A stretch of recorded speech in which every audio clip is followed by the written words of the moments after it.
hukumnya kotoran kucing atau air kencing kucing, air kencing kucing dan pipis kucing dan kotorannya, karena ada sementara yang menyebutkan itu hukumnya suci. Baik, kami sampaikan, saya belum menemukan siapa yang menyebutkan itu suci, karena hadis-hadis yang menyebutkan tentang kucing tidak menyebutkan kotorannya yang suci, bukan pipisnya tapi air liurnya. Ya, hadisnya benar yang disebutkan, tapi cara memahami hadisnya keliru. Apa sebabnya? Dua hal. Pertama, hadisnya tidak dibaca dengan ilmu hadisnya. Dalam ilmu hadis ketika akan membaca hadis, selain melihat bahasa hadis, juga melihat asbabul wurudnya, sebab kenapa hadis itu muncul. Antum lacak lagi tentang hadis kucing itu yang sekarang marak dibincangkan, itu setidaknya ada di Abu Daud nomor hadis 75, di An-Nasai nomor hadis 68, di At-Tirmidzi nomor hadis 92. Ketika disebutkan seluruhnya, itu merujuk pada sahabat Qatadah radhiyallahu taala anhu. Gimana kisahnya? Kisahnya ketika beliau berkunjung ke rumah anaknya, kemudian akan berwudu, menantunya melihat akan berwudu, air yang digunakan dijilat oleh kucing sebelumnya. Begitu dijilat, tetap air wudu itu digunakan oleh beliau. Menantunya bengong. Kata beliau, kenapa engkau bengong seperti itu? Maka dijelaskan oleh beliau, keluarlah kalimat itu, innaha laysat binajasin wa hiya minat tawafina alaikum.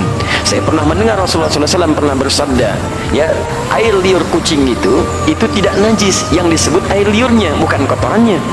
Itu tidak najis, karena kucing itu hewan-hewan yang sering hadir di sekitaran kita. Baik, dari mana tahu itu menunjuk pada air liur? Baca hadis 76-nya di riwayat Abu Daud. Ya, di situ ada riwayat dari Sayyidah Aisyah radhiyallahu taala anha menyebutkan, karena Rasulullah sallallahu alaihi wasallam, di riwayatnya raaitu Rasulullah sallallahu alaihi wasallam, saya pernah melihat Rasulullah sallallahu alaihi wasallam yatawaddau bi fadli. Beliau pernah berwudu menggunakan air yang pernah dijilat oleh kucing. Jadi berbicara tentang air liurnya, bukan berbicara tentang kotorannya. Sekaligus ingin membedakan air liur kucing dengan air liur anjing. Kalau air liur kucing menjilat bijana atau menyentuh bijana, maka tidak perlu dibasuh karena suci nilainya. Boleh antum gunakan airnya. Tapi kalau anjing yang menjilatnya, maka baru dibasuh dengan 7 basuhan, salah satu menggunakan tanah. Itu maksudnya. Dan semua mazhab di sini sepakat. Makanya ketika disebutkan dalam kitab Al-Ikhtiyar di halaman ke-26, disebutkan qaul sampai ke Syafi'i, sampai ke Ahmad, dan disimpulkan wa qaulul ashab, qaulul ashab.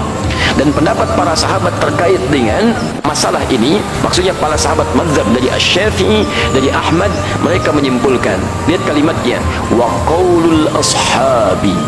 Dan kesimpulan dari pendapat sahabat-sahabat mazhab menyimpulkan, al-hurratu wa ma dunaha minal khilqati tahirun. Air liur kucing itu, ini pembahasan tentang air liur. Makanya tafsirannya disebutkan su'rul hurrah. Air liur kucing itu atau hewan yang lebih kecil daripadanya, ketika menjilat apapun maka dinilai suci. Kapan tiba-tiba muncul keterangan jadi, maaf, air pipis kucing? Nah, itu kitab pernah disalin lagi teman-teman sekalian, tapi salinannya tidak melihat kepada manuskrip, ada pecahan-pecahan. Ketika disalin itulah muncul versi kitab, berubah dari kata qaul jadi baul, baulul hurrah. Asalnya qaulul ashab fil hurrati, qaulul ashabnya hilang jadi baulul hurrah. Baul itu artinya air pipis. Maka berubah terjemahan, air pipisnya kucing itu suci. Dari sini bencana mulai muncul. Jadi teman-teman sekalian, itu asalnya bersumber dari kitab yang dibaca salah salin dan tidak merujuk kepada manuskripnya. Dan nggak apa-apa, kan namanya manusia. Manusia itu kan bukan malaikat. Kalau malaikat itu tidak kenal salah, lawannya setan. Setan tidak kenal benar. Malaikat disebutkan 88 kali di Quran, setan 88 kali di Quran. Ya, saya bukan malaikat. Jadi kalau saya salah wajar, artinya saya manusia. Antum bukan setan. Ya, jadi kalau antum maaf ya ada pernah berbuat salah, wajar, karena setan tidak pernah kenal benar.